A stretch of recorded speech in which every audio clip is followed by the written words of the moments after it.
नमस्कार श्रोता, वेद पाठशाला की अगली कक्षा में आपका स्वागत है। यह संपूर्ण पवित्र शास्त्र के सर्वेक्षण का परिचय है, जिसमें हम बाइबल के सभी पुस्तकों का सर्वेक्षण कर रहे हैं। इन दिनों में हम नए नियम में से प्रेरितों के काम नामक पुस्तक का अध्ययन कर रहे हैं।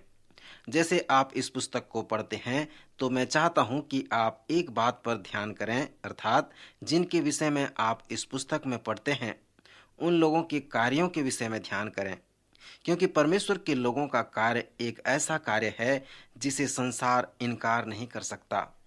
इस पुस्तक में लोगों के कार्य का जो एक भाग था वह प्रचार करना था। प्रारंभिक अध्यायों में पतरस मुख्य प्रचारक था। फिर हम स्तिफनुस के अलौकिक प्रचार को देखते हैं। जैसे आप इस पुस्तक के दूसरे आधे भाग में आते हैं तो आप पौलुस प्रेरित के प्राथमिक उपदेशों को देखते हैं।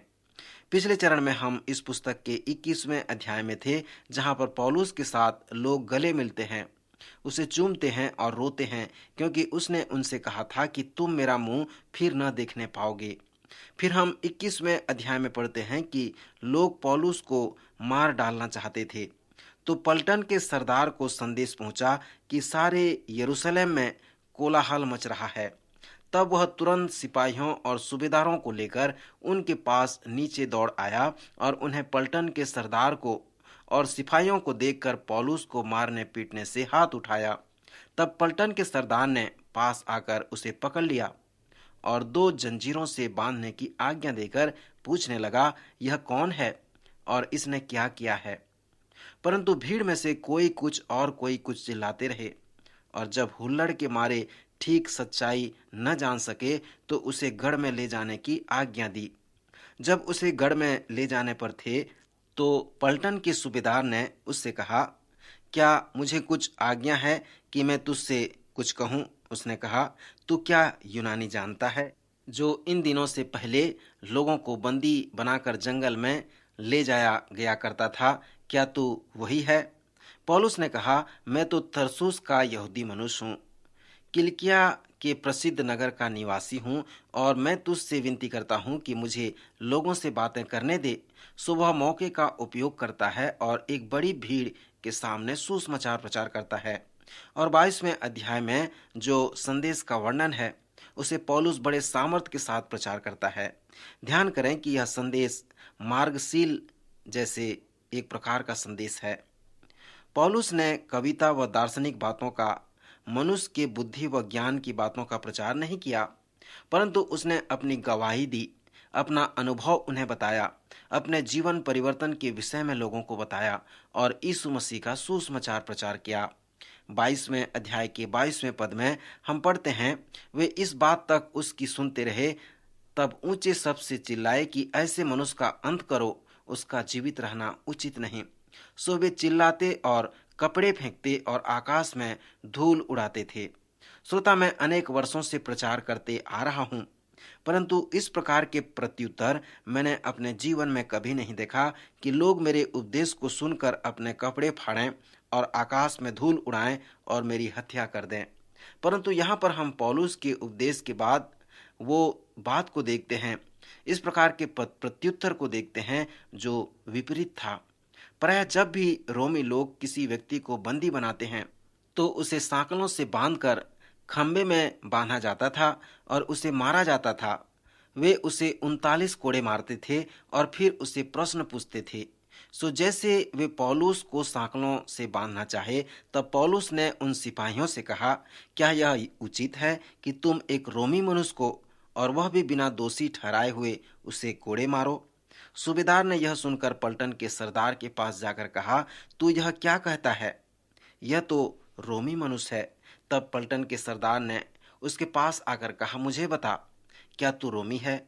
उसने कहा। यह सुनकर पलटन के सरदार ने कहा, मैंने रोमी होने का पद बहुत रुपये देकर पाया है। पौलुस ने कहा, मैं तो जन्म से रोमी हूँ। मुझे आश्चर्य होता है कि जब उसे फिलिप्पी में इस प्रकार मारा गया, तब उसने ऐसा क्यों नहीं किया? क्यों उसने ये नहीं कहा कि तुम मुझे नहीं मार सकते, मैं रोमी नागरिक हूँ? स्पष्ट है कि वह फिलिप्पी नगर को बदलना चाहता था। यहाँ पर 22वें अध्याय में जब उसे बंदीगृह में रखा गया और दूसरे दिन उसे मारा गया ताकि धार्मिक लोगों के साथ वह अदालत में उनके प्रश्नों का उत्तर दे सके। इसके पहले कि वह अदालत में आए, उसने बता दिया कि मैं जन्म से रोमी व्यक्ति हूँ। पौलुस ने महासभा की ओर देखा और कहा, हे भाइयों, मैंने आज तक परमेश्वर के लिए बिल्कुल सच्चे विवेक से जीवन बिताया है। हननिया महायाजक ने उनको, जो उनके पास खड़े थे, उसके मुंह पर थप्पड़ मारने की आज्ञा दी।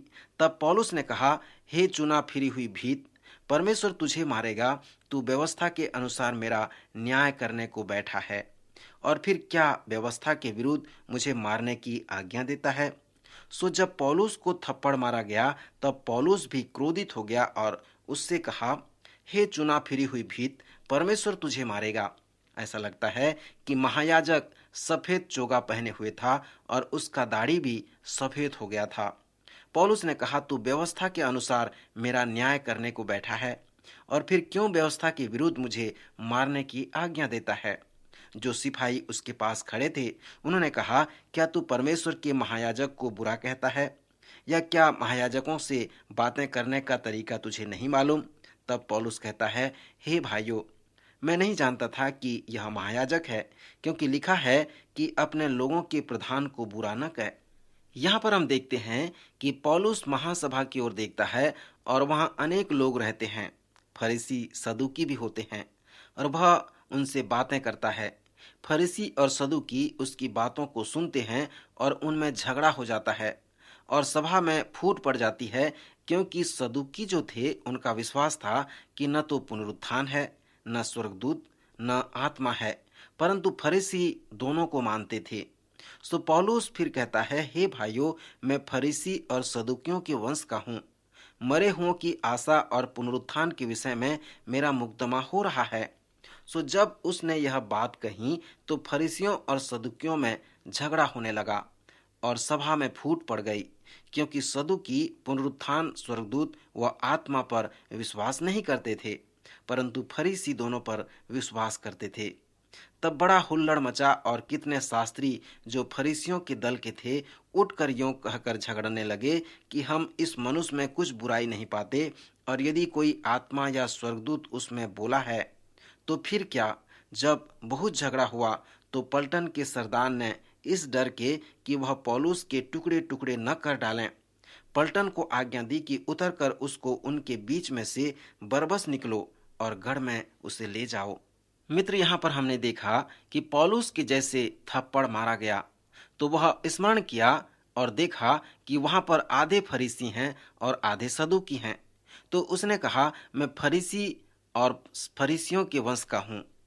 मरे हुओं की आशा और पुनरुत्थान के विषय में मेरा मुकदमा हो रहा है, क्योंकि अब मैं विश्वास करता हूँ। इसी बात से उनमें झगड़ा होने लगा और अंत में वे उसे टुकड़े टुकड़े कर देना चाहते थे। सिपाही लोग उसे फिर से गढ़ में ले जाते हैं।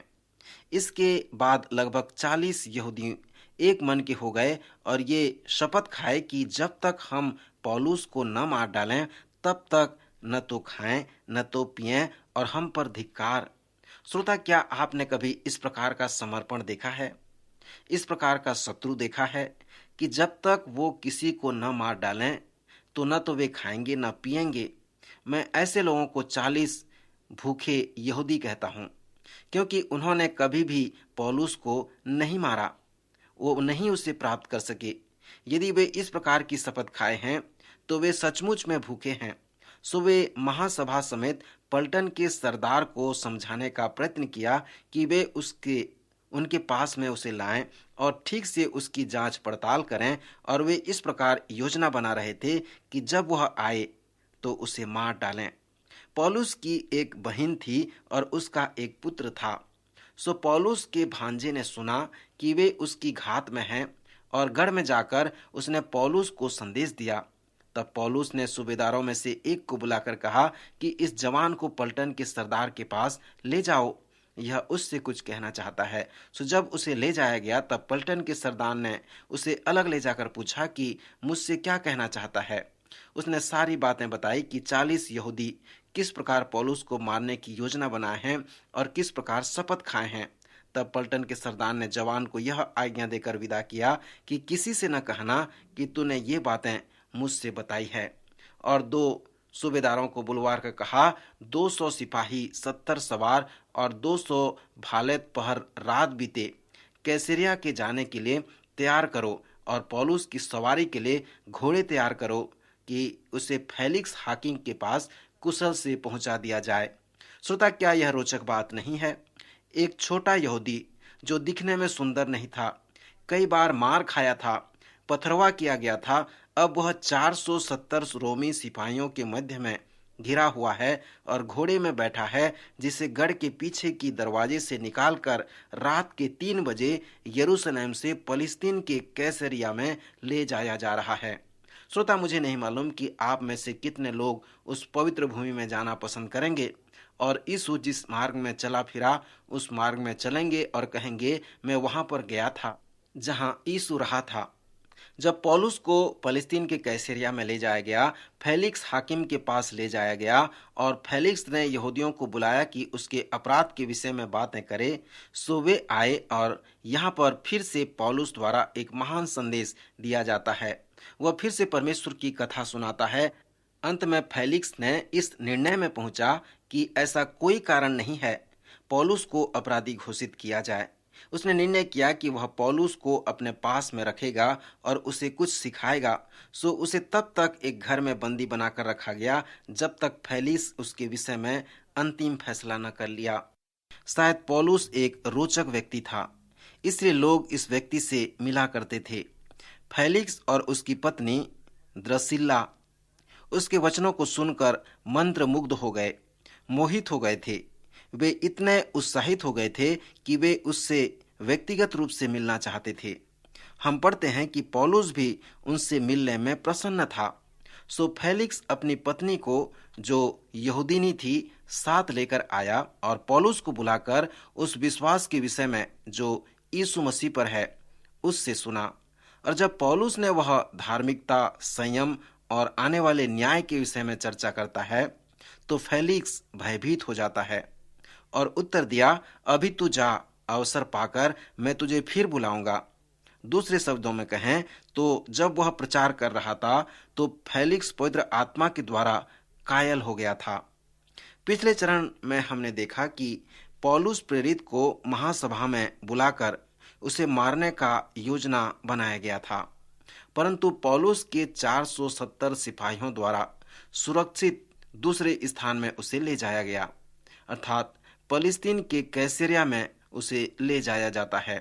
वहां पर उससे रोमी अधिकारी फेलिक्स के द्वारा सताव झेलना था, परंतु पौलुस के द्वारा फेलिक्स बहुत प्रभावित होता है और अपने पत्नी सहित उससे मिलना चाहता है। सो जब वे मिलते हैं और पौलुस प्रचार करता है तो फेलिक्स उस न्याय के विषय में सुनकर भयभीत हो जाता है और वह पौलुस से कहता है, अभी तू जा, अवसर पाकर मैं तुझे फिर बुलाऊंगा। परंतु हम पढ़ते हैं कि ऐसा कभी नहीं हुआ। 2 वर्ष के बाद फेलिक्स की मृत्यु हो गई। फिर दूसरा सरकार आया जिसका नाम फेस्तुस था। इसका मतलब ऐसा लगता है कि पौलुस कैसरिया के बंदीगिरी में 2 वर्ष तक रहा था। अब श्रोता, कुछ क्षण इसके विषय में विचार करें।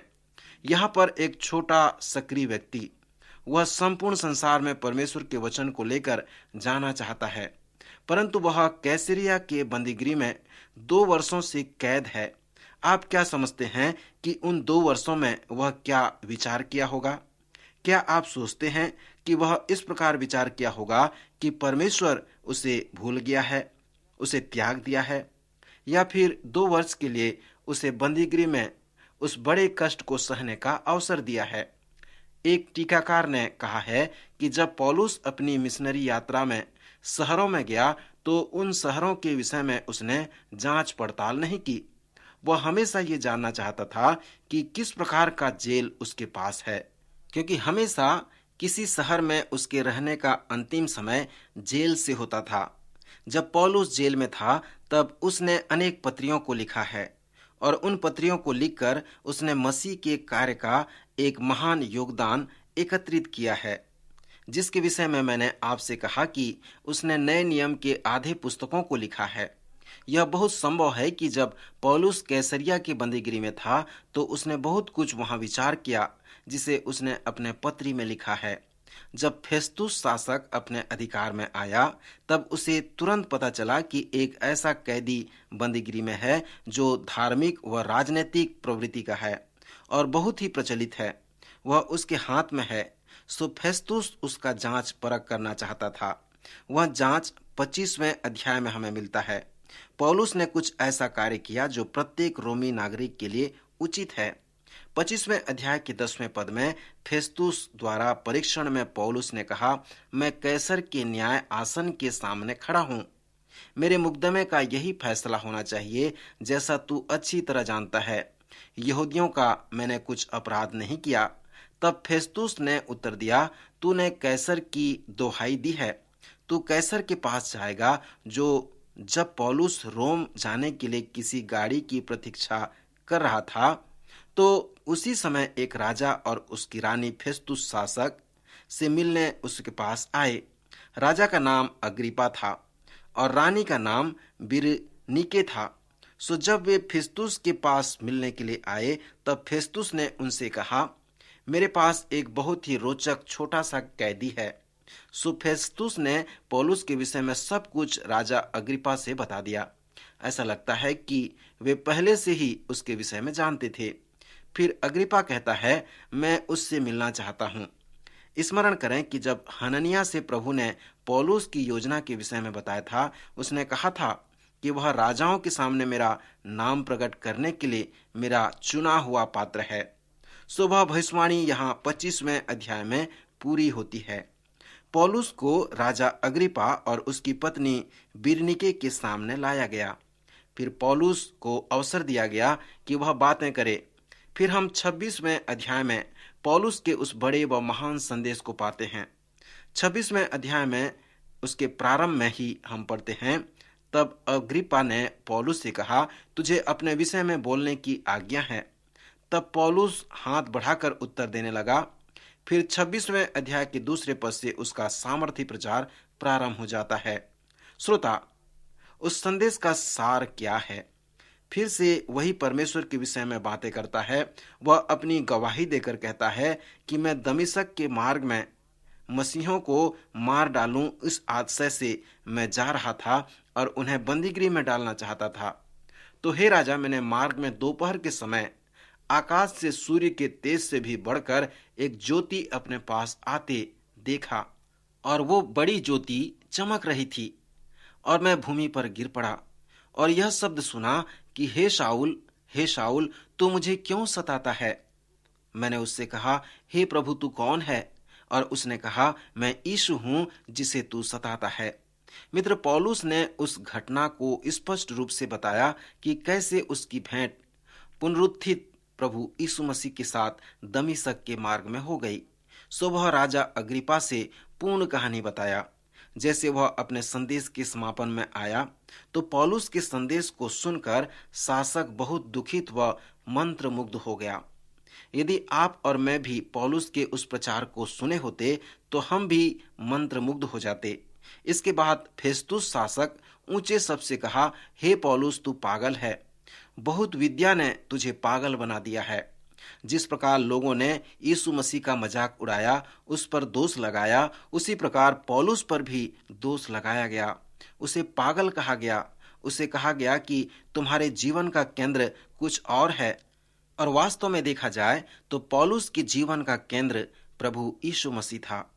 वह यीशु जिसने दमिश्क के मार्ग में उससे मिला था। सो स्पष्ट है कि फेस्तुस ने उससे जो कुछ भी सुना था वह उससे प्रभावित हो गया। फिर पौलुस राजा अग्रिपा से कहने लगा, क्योंकि जो कुछ भी उसने पौलुस से सुना वह कायल हो गया था। सो पौलुस ने कहा, हे राजा अग्रिपा, क्या तू भविष्यवक्ताओं की प्रतीति करता है? हाँ, मैं जानता हूं कि तू प्रतीति करता है। तब अग्रिपा ने पौलुस से कहा, तू थोड़े ही समझाने से मुझे मसीही बनाना चाहता है? पौलुस ने कहा, परमेश्वर से मेरी प्रार्थना है कि क्या थोड़े में क्या बहुत में, केवल तू ही नहीं परंतु जितने लोग आज मेरी सुनते हैं, इन बंधनों को छोड़ वे मेरे समान हो जाएं। तब राजा और हाकिम और बिरनीके और उनके साथ बैठने वाले उठ खड़े हुए और अलग जाकर आपस में कहने लगे, यह मनुष्य ऐसा तो नहीं करता जो मृत्यु या बंधन के योग्य हो। अग्रिप्पा ने फेस्तुस से कहा, यदि यह मनुष्य कैसर की दोहाई न देता तो छूट सकता था। श्रोता, कैसर सच्चा व निष्कपट था। वे सब के सब उसके संदेश के बाद उठ खड़े होते हैं और कहते हैं कि यह मनुष्य ऐसा तो कुछ नहीं करता है, वह मृत्यु या बंधन के योग्य नहीं है। सो पौलुस यरूशलेम को जाता है और परमेश्वर पवित्र आत्मा उसे वहां जाने को कहता है। पौलुस उन इफिसियों के अगुओं से कहता, मैं आत्मा के द्वारा यरूशलेम को जाता हूँ। पवित्र आत्मा ने पौलुस की अगुवाई की कि वह यरूशलेम को जाए, क्योंकि उसके लिए वहां एक बड़ी सेवा थी। यद्यपि उस सेवकाई के लिए उसे दुख उठाना पड़ा, उसके लिए उसे कीमत चुकानी पड़ी, परंतु वो वहां पर गया। पवित्र आत्मा ही उसका गवाह रहा। जब वह कुरिन्थ में था, जब वह आत्मा में होकर कुरिन्थ में वाद विवाद कर रहा था, तब परमेश्वर ने सुसमाचार प्रचार करने में उसकी सहायता की, उसे कुछ बताया। परमेश्वर ने कहा, पौलुस, केवल तू सुसमाचार प्रचार कर, तब तू मेरे लोगों को देखने पाएगा, क्योंकि इस नगर में मेरे अनेक लोग हैं। परमेश्वर ने पौलुस से यह भी कहा कि वह रोम में भी मेरा गवाह होगा। इसका मतलब उसे रोम में भी जाना था। पौलुस की गवाही से आप इस सच्चाई का वर्णन करने पाएंगे कि पवित्र आत्मा ने पौलुस के जीवन में इस सच्चाई को प्रकट कर दिया कि वह रोम में जाए। पौलुस ने राजा से ये विनती की कि क्योंकि वह चाहता था कि रोमी सरकार उसके यात्रा का खर्चा चुकाए, सो पौलुस रोमी सरकार का एक अतिथि की तरह वह रोम में जाता है। प्रेरितों के काम के 27वें अध्याय में आप पौलुस के रोम की यात्रा के वृतांत को प्राप्त कर सकते हैं। यह एक उत्साह दिलाने वाली अध्ययन है। पौलुस को एक जहाज में बिठा दिया गया, सो वहां पर एक बड़ा विवाद होने लगा, क्योंकि मौसम प्रतिकूल था। पौलुस ने उन रोमी अधिकारियों से बातें करने में नहीं झिझका जो उसे रोम में ले जा रहे थे। सो पौलुस ने उनसे कहा कि हे सज्जनों, मुझे ऐसा जान पड़ता है कि इस यात्रा में विपत्ति और बहुत हानि न हो, केवल हमारे प्राण की भी हानि हो सकती है। वह उनसे कहता है कि तुम अभी जहाज को मत चलाओ, परंतु उन्होंने उसकी न सुनी, क्योंकि वे रोमी थे और वो एक कैदी था। सो वे जहाज चलाते रहे और अंत में एक भयंकर तूफान में फंस जाते हैं। हम पढ़ते हैं कि जब वे उस भयंकर तूफान में फंस गए तो जहाज के माल को फेंकना शुरू कर दिया। तीसरे दिन उन्होंने अपने हाथों से जहाज का सामान फेंक दिया, और जब बहुत दिन तक न सूर्य न तारे दिखाई दिए और बड़ी आंधी चल रही थी और अंत में उनके बचने की सारी आशा जाती रही, तब वे उपवास करने लगे और प्रार्थना करने लगे और गिड़गिड़ाने लगे। तब हम देखते हैं कि पौलुस खड़ा होता है और उनसे कहता है कि ढाढ़स बांधो, क्योंकि तुम में से किसी के प्राण की कोई हानि न होगी, परंतु केवल जहाज की होगी। क्योंकि परमेश्वर जिसका मैं हूँ और जिसकी मैं सेवा करता हूँ, उसके स्वर्गदूत ने आज रात को मेरे पास आकर कहा है कि हे पौलुस, मत डर, तुझे कैसर के सामने खड़ा होना अवश्य है। और देख, परमेश्वर ने सबको जो तेरे साथ यात्रा करते हैं तुझे दिया है। इसलिए हे सज्जनों, ढाढ़स बांधो, क्योंकि मैं परमेश्वर की प्रतीति करता हूँ कि जैसा मुझसे कहा गया है वैसा ही होगा। फिर हम देखते हैं कि परमेश्वर के अनुग्रह से वे बचाए जाते हैं, और जब वे जहाज से भूमि पर उतरते हैं तो वहां पर एक और हम आश्चर्य कर्म को देखते हैं कि वे ठंड के मारे जब आग ताप रहे थे तो एक सांप पौलुस के हाथ में लिपट गया। कुछ लोगों ने कहा कि यह हत्यारा है, इसीलिए जब ये समुद्र से बच निकला तो सांप इसे काट डालने पर आया है, यह मर जाएगा। परंतु परमेश्वर अद्भुत रीति से उसे बचाता है और वे लोग उस पर विश्वास करते हैं। मित्र, समय समाप्त हो रहा है। यदि आप राजा अग्रिप्पा के जैसा होते और कहते तुमने मुझे वास्तव में कायल कर दिया है, यदि आप उस स्थिति में होते तो अगले कार्यक्रम में अवश्य भाग लें। कल के दिन के लिए हमारे पास कोई निश्चयता नहीं है। परमेश्वर चाहता है कि आप पाप की शक्ति से स्वतंत्र हों। प्रभु यीशु मसीह पर विश्वास करें तो आप उद्धार पाएंगे। प्रभु आपको आशीष दे।